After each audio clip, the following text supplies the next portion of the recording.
Shalom Bapak Ibu dan Saudara sekalian. Mari kita tetap kuat di dalam iman kepada Tuhan Yesus Kristus.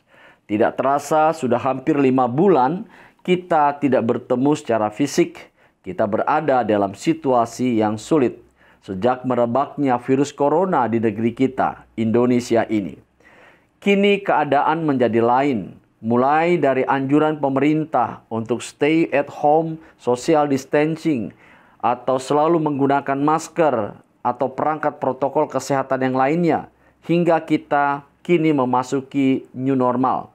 Nampaknya pergumulan kita belum berakhir, nampaknya pergumulan kita belum selesai.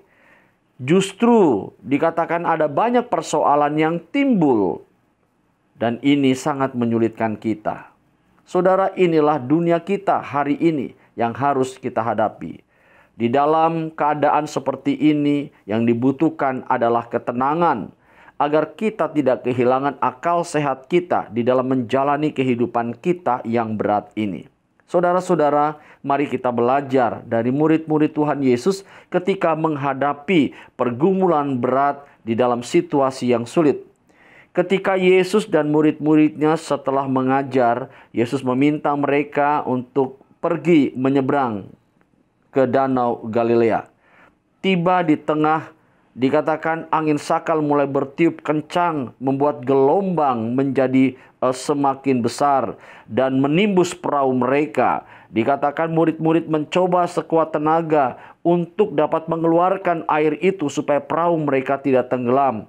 Tetapi akhirnya mereka menjadi lelah. Yang ada dalam pikiran mereka adalah rasa takut, rasa gentar, mereka takut mati. Kemudian mereka teringat bahwa di dalam perahu itu ada Tuhan Yesus. Maka Petrus datang ke buritan. Ia melihat Yesus sedang tertidur. Dan kemudian dia berkata, "Guru, bangunlah. Tidakkah engkau tahu bahwa kita akan binasa?" Ia meminta tolong agar Tuhan Yesus membantu mereka mengatasi situasi yang sulit itu. Ketika Yesus bangun, Yesus melihat situasi seperti itu. Dan kemudian dia berkata, "Tenanglah." Saudara, gelombang yang besar yang bergulung-gulung yang hendak menenggelamkan perahu murid-murid Yesus. Bahkan angin yang kencang yang bertiup itu yang hendak memporak-porandakan perahu itu. Sepertinya mereka memiliki telinga untuk mendengarkan kata-kata Yesus. Dan dengan gentar mereka menjadi takut. Seolah-olah mereka tahu apa yang dipesankan, diperintahkan oleh Tuhan Yesus. Seketika itu juga gelombang menjadi reda. Angin tofan yang deras menjadi tenang, menjadi sepoi-sepoi. Sepertinya di sana tidak pernah terjadi apa-apa.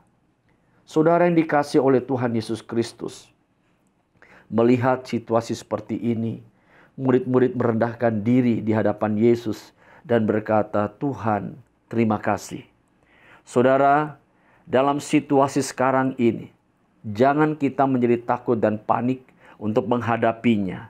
Apapun persoalan, masalah yang kita hadapi di dalam usaha kita, di dalam bisnis kita, di dalam rumah tangga kita, di dalam pelayanan kita, atau apapun saja area yang sedang kita hadapi dan sedang ada masalah, percayalah bahwa Yesus sanggup menolong kita. Mari dekatkan diri kita kepadanya, karena Yesus adalah Tuhan dan Dia sanggup memberikan pertolongan kepada kita yang membutuhkannya. Amin. Kita berdoa. Tuhan, kami bersyukur hari ini Tuhan telah mengingatkan kami kembali untuk kebesaran kasih-Mu. Dan biarlah Tuhan terus menguatkan iman kami. Berkati semua jemaat di dalam setiap pergumulan, di dalam setiap kesulitan yang mereka hadapi. Supaya mereka bisa melihat kekuatan yang dari Allah dan pertolongan yang datang dari Engkau ya Tuhan. Sehingga apapun yang membuat mereka gentar, mereka tahu bahwa di dalam Tuhan ada kekuatan. Apapun yang mereka hadapi tidak menyebabkan mereka kehilangan iman. Terima kasih Tuhan, berkati kami sekali lagi. Di dalam nama Yesus kami sudah berdoa. Amin.